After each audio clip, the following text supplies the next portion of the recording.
At the beginning of the year, I sat down with our SEO agency and I'm like, I need a plan, a literal plan for how we're going to address AEO. And at the time, I didn't know what to call it, AI stuff. So we sat down and we started figuring out together with our SEO agency, who maybe didn't have this expertise at that moment, like how we were going to address this for the year. And the first thing was to get a handle on our traffic. And so we looked at all of our traffic, figured out what was coming from LLMs that we could measure, and then maybe what wasn't attributable. And what we discovered is that the traffic isn't even a top 5 channel for us. So we didn't necessarily have to worry about, right? Like everything wasn't completely falling for us. But that said, we did want to make sure that we are taking advantage of greenfield. So I felt very strongly in the beginning of the year that there was an opportunity for us to grab greenfield from our competitors, because if we just focused on it and thought about what the opportunity was. So the way that we did that was simply lay out what the top prompts were for us that mattered to our buyers, and then track the position over time. And we had to go find software to help us do that. We had to figure out dashboards for what that might look like. And what we realized is that much of the same work that we were doing for SEO applied for AEO, and that what we should focus on was not just driving traffic, but making sure that we were represented appropriately.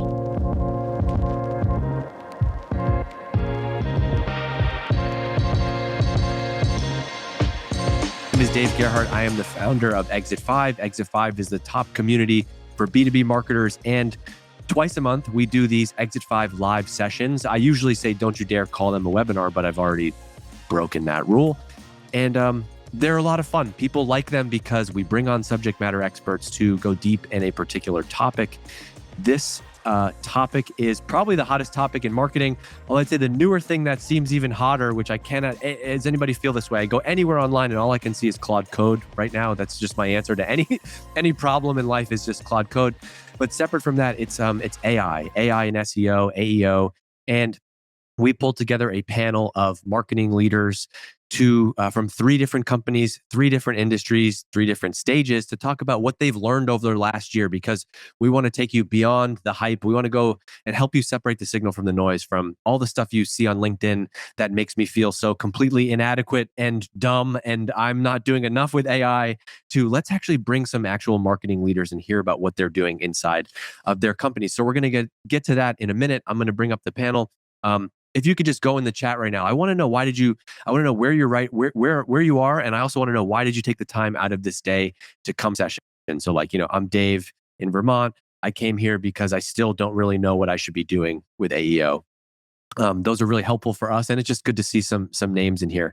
And then also during this session today, the chat is honestly one of the best parts. So you're all marketers, be in there, ask questions, help each other, push back. Give us ideas of questions you want to hear us dig into. And then real quick before we get started, I just want to give a shout out to Webflow.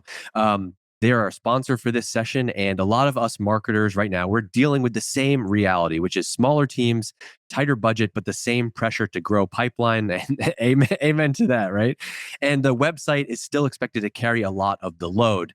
The bar has changed too. It's not enough just for your site to look good. It actually has to perform for not only humans, but now these LLMs. Is there going to be a world, by the way, where we have these agents that do B2B buying for us? That is a possible theory. And that's where Webflow comes in. It's a website platform that lets you build, manage, and optimize your site in one place without having to wait on developers or duct taping together a bunch of tools. I can even log in and do stuff, which is amazing. Their platform makes it easy for you to test and personalize pages, optimize for SEO and AEO, and move faster while staying on brand. Speaking from experience, we are constantly tweaking the Exit 5 site, which, by the way, runs on Webflow, which is really cool. And it's made it really easy. It gives us a flexibility across our whole team. So go and check it out. Thank you to Webflow for sponsoring this session. Good taste in being in front of the right marketers. And I'm excited to be here today talking about this topic. So without further ado, Aaron. Anyway, all right. So enough of my small talk. Let's get into it. Let's go around the room.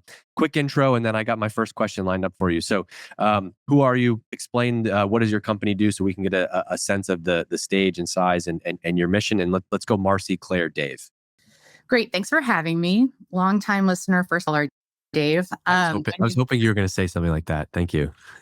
So my name is Marcy Comer. I'm CMO at EagleView. I've been with EagleView now 5 years, which I think is a milestone in and of itself for any marketer. What we sell is aerial imagery and data extracted from imagery. And we sell it to lots of different industries, namely roofing, insurance carriers, government agencies, and so forth. And so my job as a marketer is extremely complicated to understand all of those industries, especially when previous industries were like hot dogs. So had to really dig deep to understand these industries. But thanks for having me. And I am Clare Schmitt. I'm head of marketing and communications at Piedmont Global, and we are a strategic globalization organization. And Dave told me that I had to intro this simply, so I'm going to take a stab at that.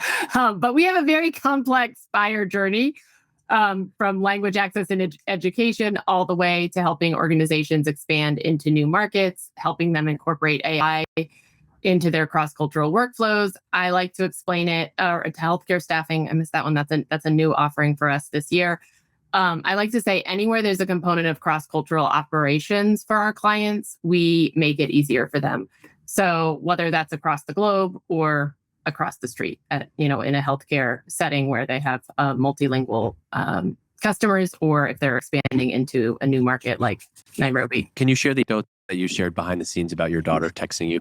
So this is the first time that I've been on a totally not a webinar, and my daughter, who is a sophomore in college studying engineering, texted me like 5 minutes beforehand to be like, good luck, and I hope you're not nervous. So, well, I mean, that story warmed my heart. I'll tell you, but the version that I said, in the green room as well.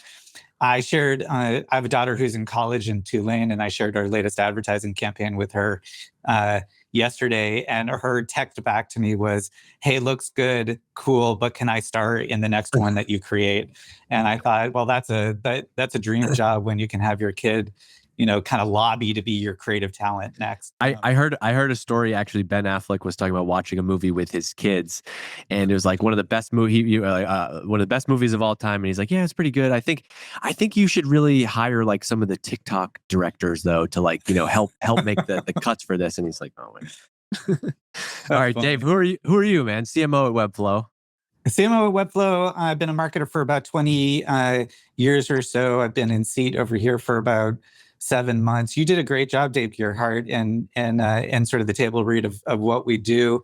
Thank you. I'll just sort of expound on that, which is, we're classically known as a platform that helps companies build amazing brand forward and growth forward websites. But as channels fragment, especially on the web, we're increasingly being used to think about, us as a central part of the web marketing stack. So AI, answer engine optimization, all of these topics are salient to the audience over here, and we talk to customers about it all the time. So thanks for having me. I'm happy to do this. I think that one of the lines that we had is like, and this is the thing that's coming up a lot is, you're writing for two audiences now, which is humans and LLMs. My question, I'm not an expert in this area at all, and I hope we can get into this today, is like, how much of that is different than writing for, say Google? But I want to start off here.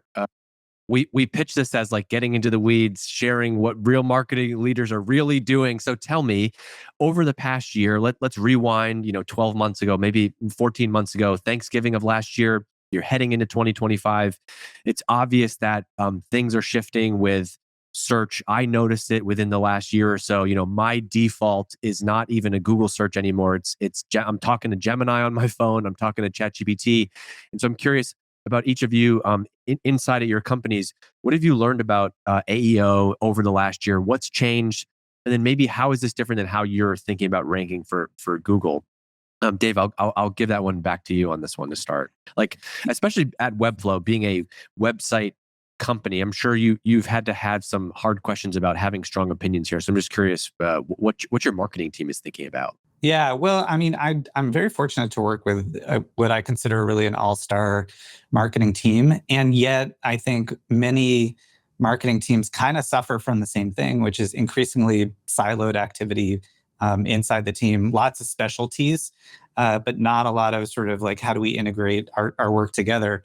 And it really comes to the head when you think about, things like AI and answer engine optimization. There's the stuff that you can do to optimize your website and your web experience such that both humans and agents can do a great job at reading and understanding your brand and your offering. And yet there's also the how you do the work And today, I think the thing that has changed for me in my outlook is the need to be integrated in approach is now paramount. Like, we have to be integrated. Everything needs to, like I tell my team, everything integrated all the time, which is to think about the entire channel strategy and the website as a component of your web marketing channel approach. When you say like everything integrated, can you give me a specific example? So like, I understand from like a messaging standpoint, we got this brand campaign. We want this message to be true across all of our channels, but what does that mean for the team? Yeah, what I mean is sort of integrated thinking. And I'll paraphrase Alex Schultz. He's the CMO at Facebook or Meta right now. He recently came out with a book, and one of the central premises of the book that really landed with me is the technology is changing. Like, the tools are changing, but the principles of marketing are the same. And some people say like the funnel is dead. I actually think the funnel is a really great framework for us to think about. And as simple as it sounds, how as a marketing team, because it is a team sport, how you move your audience from awareness to consideration to conversion, et cetera, is important. So when I think about everything integrated all the time, I mean actually taking that full funnel view of everything that we do.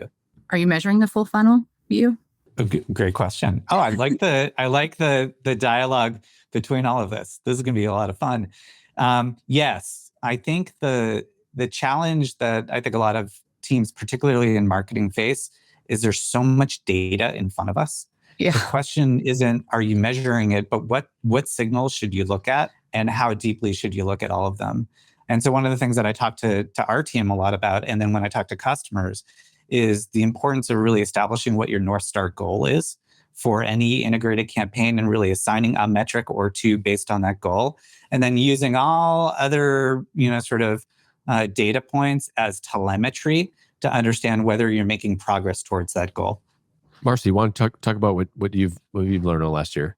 Okay. So when I think about what happened in the last year, it's kind of bananas because so much has happened. So my role is twofold. So I have to deliver revenue for EagleView. I also have to manage our relationship with the board. So there's sort of twofold things that I'm trying to manage at the same time. At the beginning of the year, I sat down with our SEO agency and I'm like, I need a plan, like a literal plan for how we're going to address AEO. And at the time, I didn't know what to call it. AI stuff. AIO, I don't know, GEO, agentic, what are we calling it? If we can align at this webinar live session on what we're calling it, I think that's a great outcome for us. So we sat down and we started figuring out together with our SEO agency, who maybe didn't have this expertise at that moment, like how we were going to address this for the year. And the first thing was to get a handle on our traffic. And so we looked at all of our traffic, figured out what was coming from LLMs that we could measure, and then maybe what wasn't attributable. And what we discovered is that the traffic isn't even a top 5 channel for us. So that we didn't necessarily have to worry about, right? Like everything wasn't completely falling for us. But that said, we did want to make sure that we are taking advantage of greenfield. So I felt very strongly in the beginning of the year that there was an opportunity for us to grab greenfield from our competitors, because if we just focused on it and thought about what the opportunity was.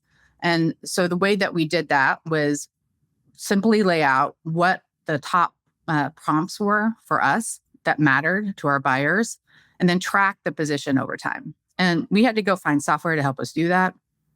We had to figure out dashboards for what that might look like. And what we realized is that much of the same work that we were doing for SEO applied for AEO. And that what we should focus on was not just driving traffic, but making sure that we were represented appropriately in LLMs. So was it less about like, hey, we want to book an incremental, I don't know how your revenue function works, but let's just call it like sales meetings. We want 10 more sales meetings, this quarter.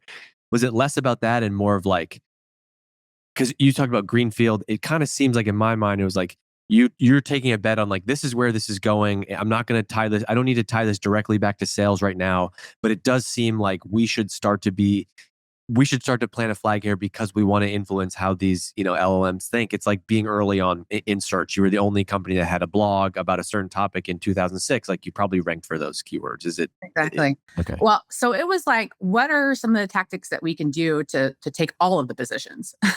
And it ranged, right, from like what could potentially be black hat methodologies to standard methodologies. And so we decided, we're not going to do any black hat stuff. Wait, can you actually dive into that? So like what are some of the standard plays to run, and then like what would be some of the black hat stuff? Standard play would be writing a blog addressing a topic and many topics around a topic.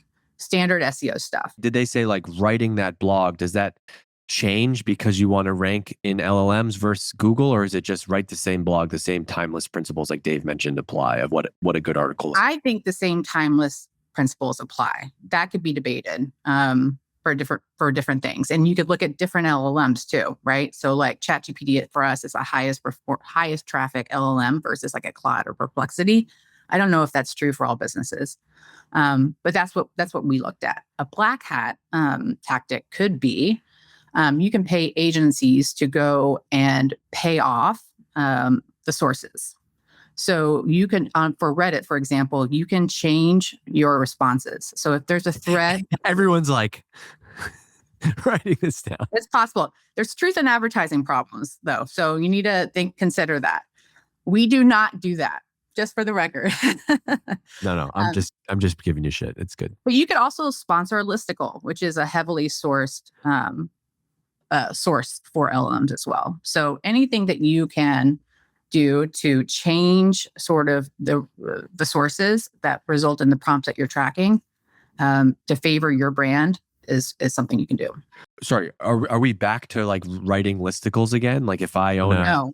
But if someone else writes a listicle, you can pay them to put you on top. Got it. Okay. I want to get Claire in here, and then I want to come back to some of the specific, because people love the specifics. So you mentioned like, hey, we worked with this agency. Like, I want to know, like, what did you talk to them about? How did you set goals around this? What are the actual tactics? You mentioned software and tools. I want to come back to that in a second. But Claire, I know you have some opinions on this, and what have you learned over last year? Yeah, and I was going to say, yes, we are back to writing listicles.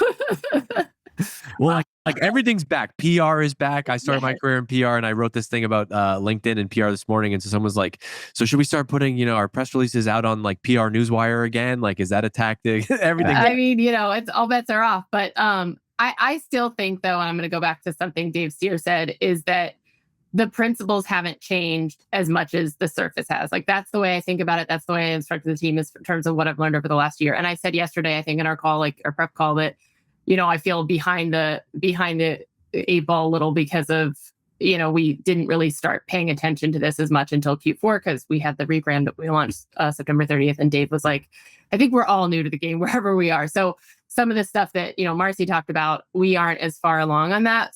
But I think I still think I've held these principles sort of all this year as I've been watching all of the, fads and the trends and people saying, oh, AI is going to destroy marketing and we're all going to be out of jobs and all that stuff. But so instead of sort of chasing every new thing, and I'm lucky, I don't have the same thing that a lot of people have as far as board. I answer directly to the CEO. We're a single owned company and I have a very good relationship with him. We kind of hash everything out. So, but to get to your point of what I learned over the last year is we've kind of gone back to the basics. So making sure that the content, content is king. It's genuine, it's useful, it's structured.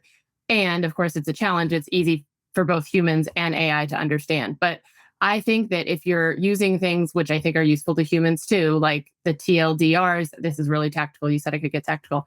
FAQs, comparison content on each of our like high traffic pages. Great content still wins. I think there's just like a little bit of a maybe higher, or some would argue lower bar for sort of the clarity and structure now. So we're seeing things like that once we started implementing that. And of course, you can check our website and tell me which ones we're missing. But having those, the accordion style FAQs, like some of it does feel like I'm going, wait, I feel like I did this back in like 2010. But it's some of those same things, going back to the basics, making sure our content is useful, making sure that we're answering those questions that our ICP are asking in the way that they're asking, and being just sort of expanding that surface area. So whatever GPT or Perplexity or AI tool you're using, the making sure that we're answering those questions that they maybe used to take to Google. And then also, to your point, Marcy, making sure that the narrative, that actually is accurate, that whatever ChatGPT, or I use that the most, is actually answering the question correctly in the way that we want, that matches our positioning and narrative. Dave, let's bring you in, but I also wanted, this point is landing in the chat, which is great. Jessica said, love this reiteration, kind of tired of all the new marketing tactics and definitions when basic marketing still works. Always good to hear that. But felt like you wanted to say something there. Well, it's interesting to hear Claire's story and Marcy's story, right? Because it all comes back to, I think, like a fundamental principle. So it's easy to have this like top line, technology is changing, but the principles stay the same. But what are the principles that actually stay the same? From what I'm hearing from sort of the two of you and from our experience over here, now is the time to be very generous with your content. Now is the time to think about content marketing from the perspective of like, am I providing value to the people who I'm putting the content in front of? And so as an example over here, late last year, we really understanding that our customers and the prospects that we talk to have lots of questions around AEO. We put together this free AEO sort of assessment tool that anybody could come to our website, they put in their URL, and then we would feed back to them, based on our understanding of the technology and their website. And we've got like a special, kind of sneak peek into things. Here's where you score and sort of your evolution in AEO, and here are the things that you can fundamentally do to fix it. And so I bring that up, A, to invite anybody in the audience to take that kind of free assessment, but B, it stands for a principle of making sure that you're helping the audience with whatever problem they're going through. And content marketing and content development is a great way to do that in a very kind of authentic way. You mentioned this grader that you built. Tools are great. People love hearing about tools. I want to circle back to Marcy. You mentioned tools. Like let's dive into your tech stack for this. Once you start deciding you want to go after AEO, what do you bring in? You got your SEO agency. Okay, cool. What else? Yeah, so we use tools through our agency. Our agency is Vario, which I think I got from y'all as a recommendation in the Exit 5 group. And the tools that we use are Peak AI, which you can go to their website. It's a tough brand name, but it's PEEC AI. And they have, lots of validation from brands they represent. There's another tool at a company called Scrunch as well. And that's a startup, but Kevin White, he's a marketing guy. He went there as well, and they have a really good report as well. And they can give you sort of competitive intelligence along with your own company intelligence. So here's the thing, though. These tools are very nascent and very much so evolving with us, because we all started like at the beginning of the year trying to figure this out. So what I know for sure is we're missing a lot of attribution, which is the age-old problem. And so we cannot fixate on the numbers that are coming out of it. We have to know that everyone we know is looking at them, and to make sure that our brand is showing up as we want it to show up. And so, yes, track the numbers, report to the board exactly what you're seeing, but do your due diligence as a marketer and make sure that we're providing accurate answers and positioning your brand for success. What would be the holy grail that you're trying to get to? It's probably attribution. Is it knowing exactly how often you're showing up in LLMs? Like what would be the closed loop thing? Well, we hear it from the salespeople. These people that your prospects or customers that are going to LLMs are very high intent. They're looking for answers, and then they show up in sales calls later on. It takes longer. They convert at a much higher rate than any other channel. Like for us, I think I mentioned it's 0.1% traffic, but it's like 5% conversion rate on that traffic. So it's pretty high. They're very informed. They're researching who they're going to go with, and then they show up to the demo later talking about it. Claire, what's Marcy? Anything else in the stack? Because the reason I'm asking is I want to give people. I think we can go back to the content and the structure in a second. I have some questions on that, but I think there is a lot of noise around tools and what should you be using. Like, I don't even care so much as to like the name. Obviously, people in the chat want to know like, oh, she said this tool. Like, I'm going to go try it out. But like, you need my driveway's like I need shovels to shovel my driveway. I need a snowblower if it gets really heavy. Like, what are the jobs to be done that marketers need to attack this problem? I guess is kind of where I'm coming from. And any of you can answer that. So I think one of the things I'll say, and I also got a recommendation from CMO Council. So shout out to Dave is not paying me to say this, by the way. But I will now. I'm going to send you a tag Twizzlers after this. But Jess Joyce, I think it's just jessjoyce.com.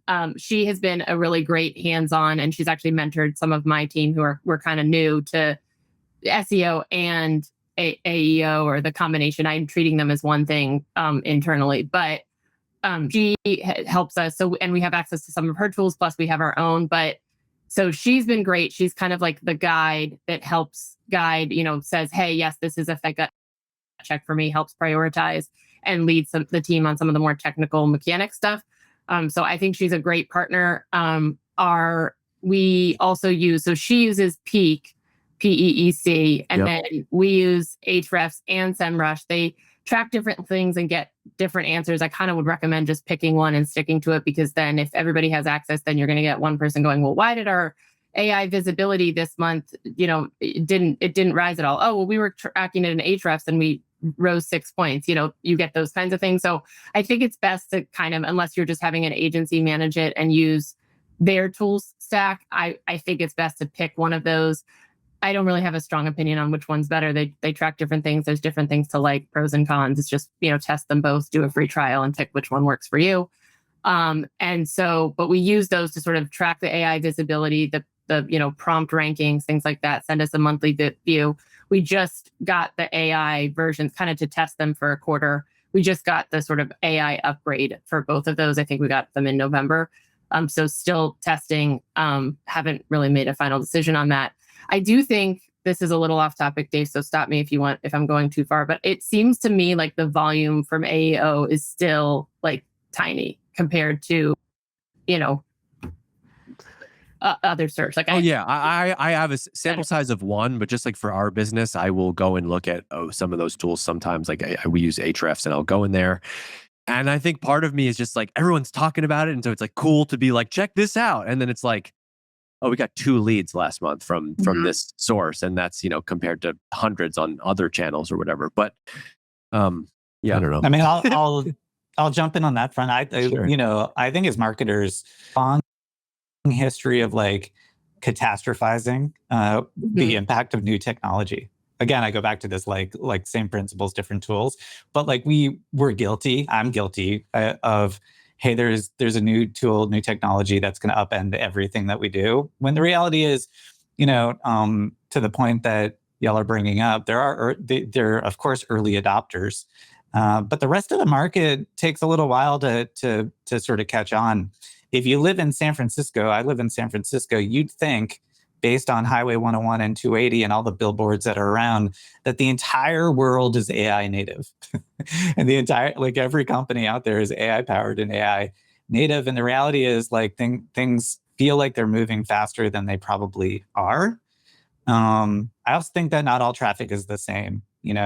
Claire, to the point that you brought up, the type of traffic that comes to our website from an answer engine is just a different type. They're actually lower in the funnel, and so the job to be done of a website at that point is much more about like conversion rate optimization and making sure that you've got the right experience set in front of people than almost kind of anything else.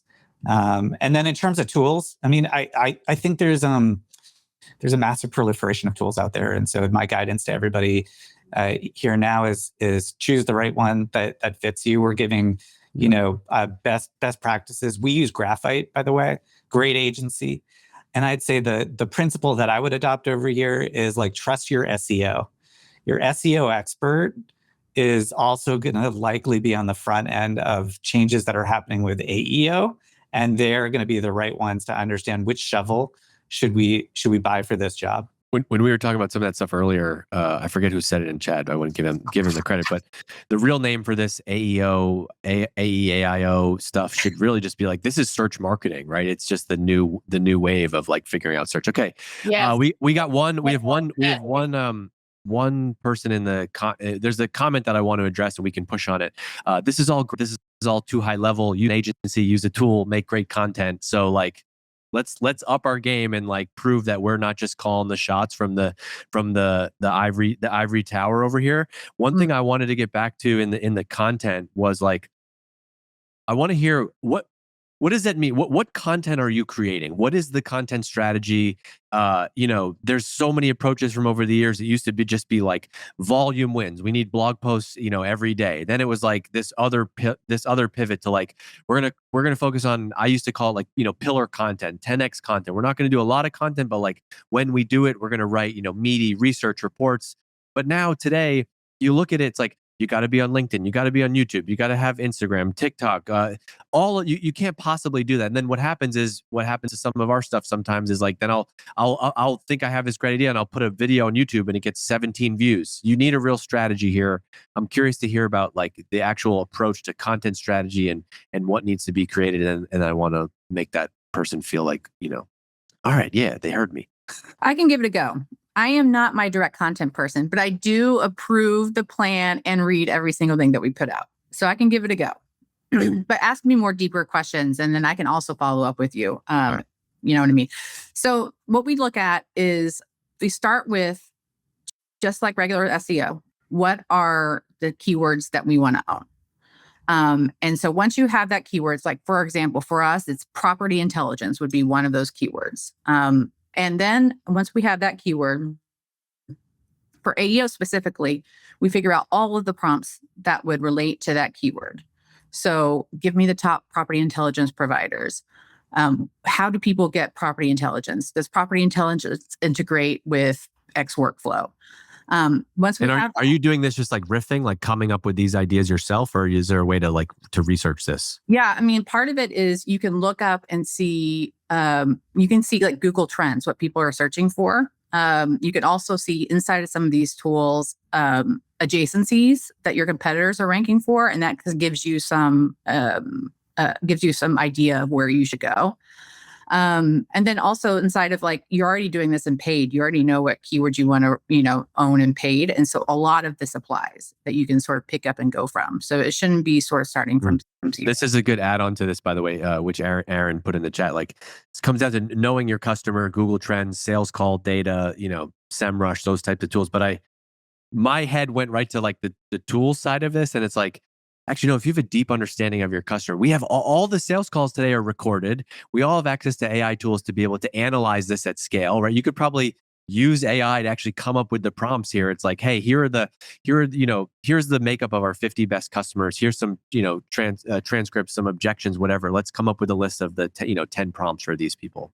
Yeah, I mean, everything is recorded now. So that is what you just said, Dave, in terms of people wanting tactics. I think that's a great way. And we have actually generated some of our highest performing content from that. Sometimes it sales individuals if they're not, if we don't have a call recording, but if we do have call recordings, leveraging, okay, like you said, these are the 50 calls. What are some common themes across these? Obviously, it's dependent. Like I said, we're very complex buyer journey and it's dependent on vertical, et cetera.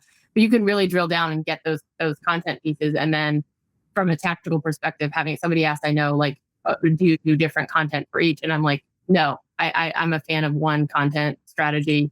And just, thinking of it as like the human versus the content, and the AI format the content is sort of how I think about it. Like that's how I think about it.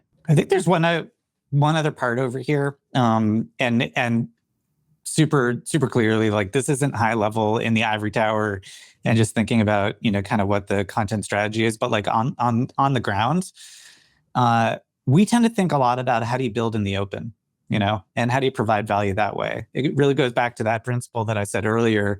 If you think about how you can create content that provides value, I think about it from almost a community development perspective. And sometimes people think about that and it doesn't feel as like marketing specific as it needs to be. But the reality is that from practitioner to champion to economic buyer, there's a whole change that's happening right now, and people want to see people building in the open. And so the way that we think about our content strategy in part is, I've got a team of about 70 people in the marketing team. And one of the things that we encourage is hit LinkedIn, hit X, hit Reddit, and talk about what you're learning and share the best practices, where you've failed and what you've learned, where you've succeeded, and all of that. So anyways, long-winded way of saying like that type of building in the open, I think, is a way for you to sort of keep the noise in the market, which I think is super important today, but also make sure that it's not just AI slop, but you're actually like authentically sharing what you're learning in the process. Nice. I like that. We used to talk a lot about air cover, and that's why I'm a huge advocate of PR and social. Marcy, Marcy, you're about to get on a heater, and my ego got in the way, and I'm thinking this is my show, and it's not. So please continue. So content strategy, right? Is that where I was? Yeah, Dan messaged me. He's like, Marcy's on a heater. Why did you interrupt her right there? Literally, this is what I got to deal with. Okay. All right. So I also want to reiterate, like, blogs are one tranche of your content for AEO. So there's multiple ways that you can do it, right? So you can write, but you can also get cited. And third-party citing is maybe one of the most important things because it signals to the algorithm that what you say is true. If it's like a third-party source of truth. Have you heard that phrase? It validates what you're saying. And so if you get multiple sources saying the same thing, this goes back to like describing your brand and product accurately. If multiple sources are saying this in the same way, it must be true. The LM is going to push this to the top of the recommendation. Okay, but back to blogs. So once you have sort of your keywords, then you kind of have to like sit and think for a little bit, like put it in your brain and put on the shoes of your buyer. For us, it's like many different buyers. So we do this in many different ways. But you think about the buyer, like what are all the topics at the top of the funnel that they're going to be researching as it relates to their profession. So let's go back to like, aerial imagery, for example, another one of our top keywords. So if they're looking at aerial imagery, they might want to know as an adjacent topic, like what I can see with satellite versus aerial imagery, or what can I get with drones? And you need to then write content for all of those things, even if it's not directly related to your product, because what you're trying to do is build up awareness and consideration with your prospect so that when they come time to buy, because 80% of the people looking at this stuff are not ready to buy, they'll know EagleView and then have it in your consideration set. So it's really counterintuitive. And frankly, one of the challenging parts of this is that, you got to go to your subject matter experts inside of your company to get them to review some of this because it can be highly technical. And as a marketer, you do not need to know all the technicalities of every product. So then they'll object, be like, we don't even sell satellite imagery. And you have to like explain to this that you are trying to circle the buyer with information so that they know your brand. So we literally have a doc.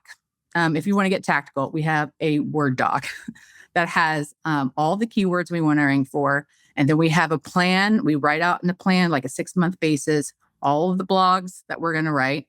For that 6-month basis to focus on 1 or 2 keywords that we want to rank for. And then we smash those out. It's not our number one priority, but we make sure we're consistently doing that.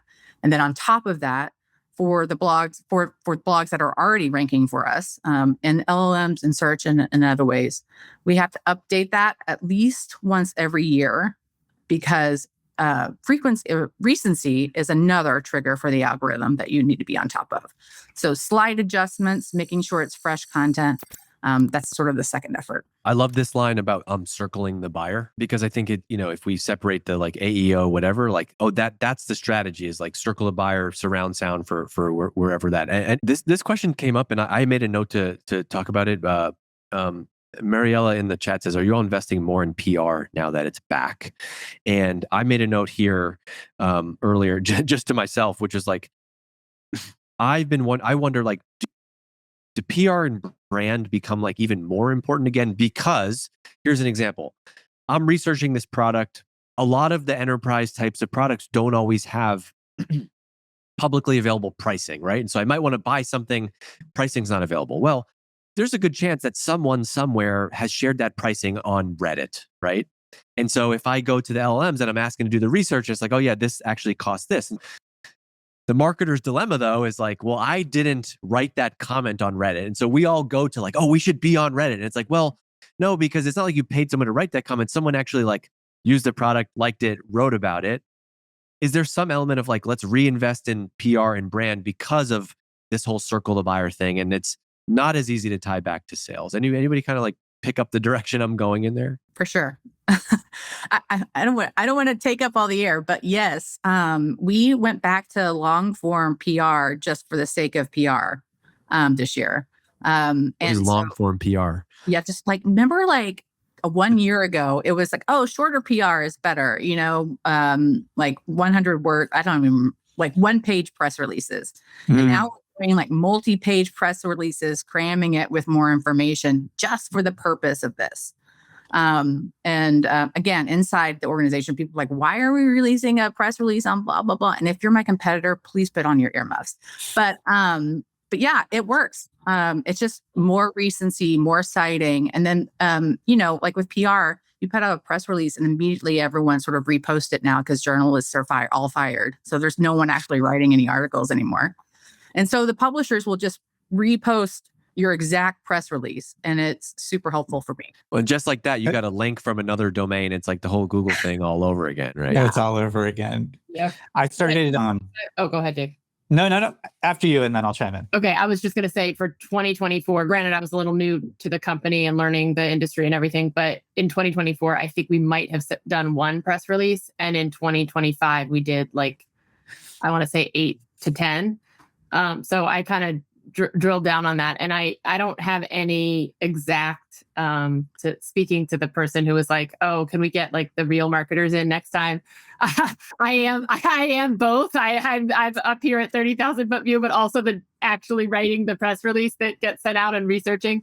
So we did really sort of double down on the press release. We also had a lot of news to share, but I think that I don't have the exact numbers on, well, did that move the needle? There's some opinions versus data, conversations happening internally, but it is also going to be a big part of our strategy for 2026. So I'm with you, Marcy, just to reiterate what you said on that. And even our PR person, the press release wire that we use, they're really helpful. Like we don't pay them extra for that, but they're helpful with telling you like, hey, what works. And they have all said, every time I do a press release and I have that live call, they're like, yeah, long form is in. So that's from the big guys at Cision. I also, what I did to kind of double click on what you said, it's fun to both, be the leader of the team and the operator at the same time. And I think as things change, all of us are rolling up our sleeves in all of this. I started my career in PR. And I think right, Dave, I see you.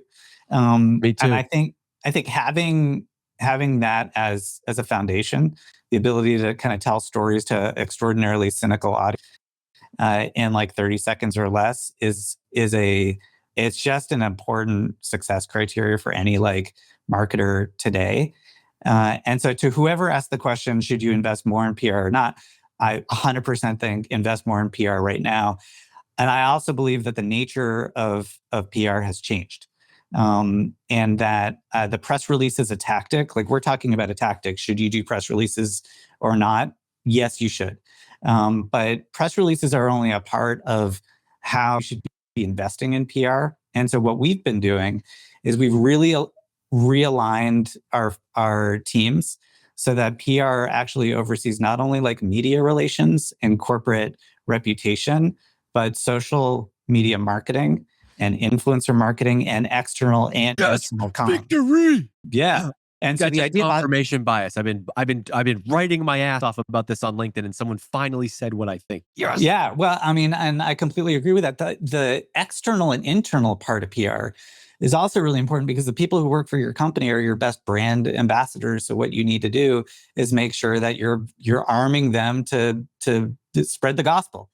And so we've seen great results in terms of that approach. And I think that like the last thing I was going to say, I want to go back to this circle the buyer, because I think that can't be emphasized enough. The data out there shows that, and I think it came from LinkedIn or from somewhere before, that like 95% of your buyer audience isn't in market right now. They're just not. You're really only speaking to 5% that are in market. So as marketers, our job is to take that 95% and actually push them in market and find their category entry points. And so when we're developing our content strategy roadmap, we're really thinking also about what is that category entry trigger and how do we create content for each of those trigger points. I like that. I love the combining those roles because like social is the new PR today. It is word of mouth. And then also, you started your career in PR. That's where I started. I think about this. The challenge is like back then there were lots of trade publications, right? I worked with one company that was like a legal IT company. And just in the legal sector alone, there were like, 20 blogs and magazines and publications that covered like legal tech. That's all gone away now. And those people are like, they have their own Substack, right? Or they have a lot of followers on a particular platform. And so you need to influence them, which I really liked. And then also on the topic of a press release, beyond the benefits of like you writing something that the LLMs are going to, crawl or whatever they call it in this world, I love it as a forcing function for you as the company to have something to say and have some news. And so it's like, I just like the exercise of like writing the press release, and I obsessed over like Steve Jobs writing, and they used to write the headline first. Like for any product launch, they'd be like, "I want the headline. I'm going to write the headline that I want the journalist to write." And it's like FAQ. That exactly that exercise of like, let's write this, and then where it's like, okay, yeah, what have we done over the last 3 quarters? Like, what do our customers care about? Like, what stuff have we shipped? Or it can be like, oh my gosh, like we have no innovation, we've done nothing, and now this is a forcing function for. I think that like product marketing cadence and tying that stuff up into news is also really important, and how you can, we talked about air cover a little bit.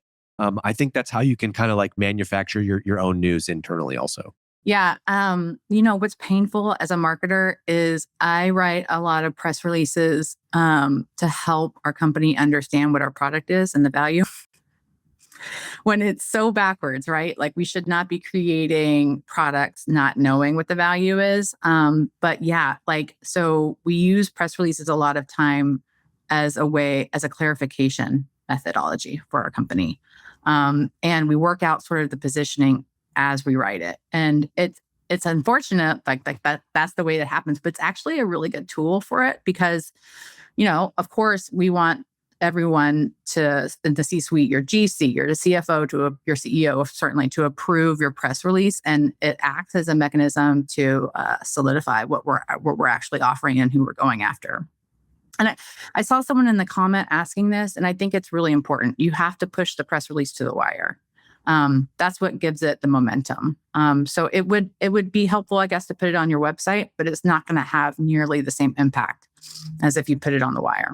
All right, we're gonna. I got a bunch of questions in the Q&A, and I want to get to some of them, and then we'll wrap up. So I'm gonna rapid fire these. Whoever feels the strongest inclination to pop in and answer it, it's up for grabs.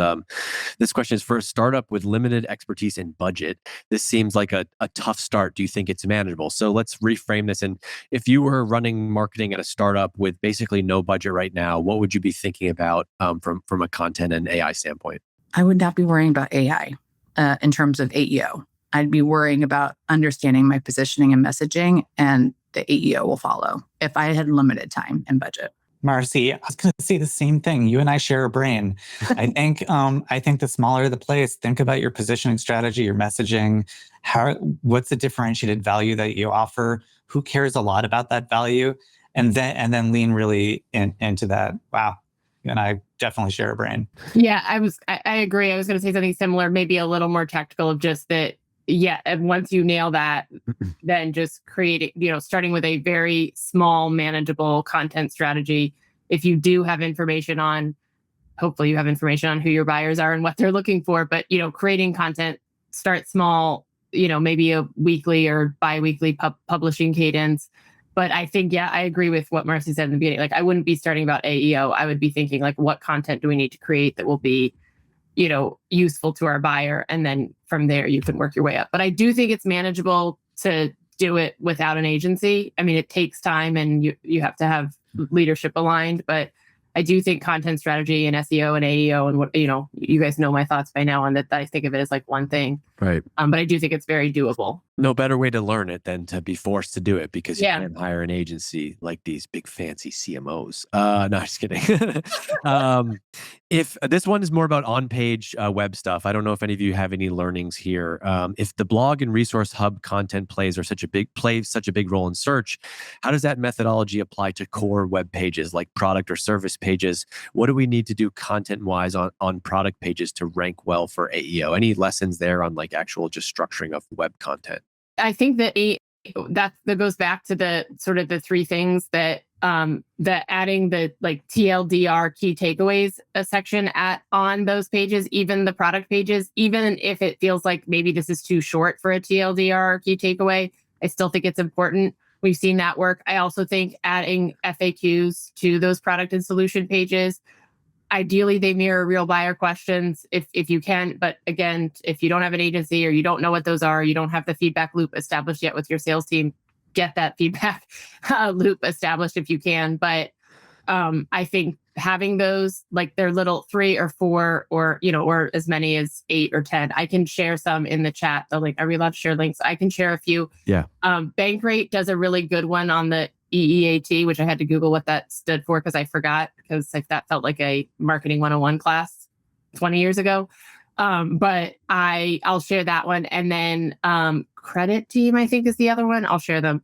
But they both do a really good job, the sort of the comparison pages. So we are still working on building out that content, but sort of like the us versus them. Hey, here's what we do. Here's our differentiation. And using legal, if you're big enough to have a legal team, they may give you grief about doing, like, for us, I'll say one of our competitors is Language Line for the language services pillar of our business. And that is like something we're working on, is actually, Piedmont Global versus Language Line and actually doing a comparison. It seems like the algorithm, the LLMs like that kind of content. But I'll put in the chat those examples of some actual, hopefully it's helpful tactical to kind of how to structure this chat. I think we hit on this one. How are y'all tracking AI search? What people are asking? You've mentioned a bunch of tools. Just recap on the tracking. So, because I feel like in order to start, we need some progress on this. Is it, you'd use somebody met, there was SEMrush was one. Ahrefs has their brand radar tool. Anything else that we missed there? Peak. Yeah, a lot of Peak comments. Yeah, Peak.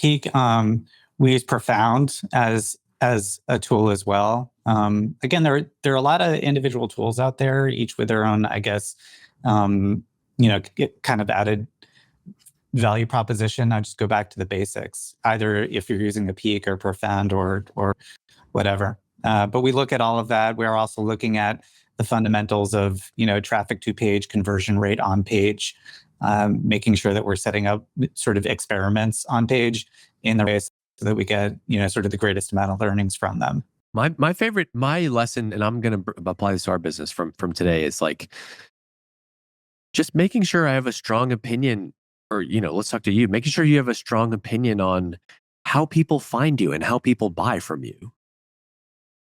And let's work backwards from there. And now it's like, oh, maybe like some of the best plays in here are not necessarily just the like cool AI tools to create the content and help you rank for these terms, but it's like a world where like we have all of the customer data, we have all the sales calls, we have all the churn notes, we have all the like, best fit people. We can analyze all that. I was watching a guy demoing Claude Code today, and basically there's like a tool in there where it asks you the questions all the way through, and it's like I could just be using an AI tool to basically tell me what I should be working backwards from to come up with the prompts. And I think that's a really helpful lesson. Okay, producer Aaron, let's roll the poll. We believe in measurement. Speaking of measurement, we are a data-driven company here at Exit 5, and this is a product for us. We really care about these, so we measure all of them. Put your rate this session right now 5 if you loved it, 1 if it wasn't great. We've never had a 1, so don't you dare press that button today. I see a lot of 4s and 5s, which is where we want to be.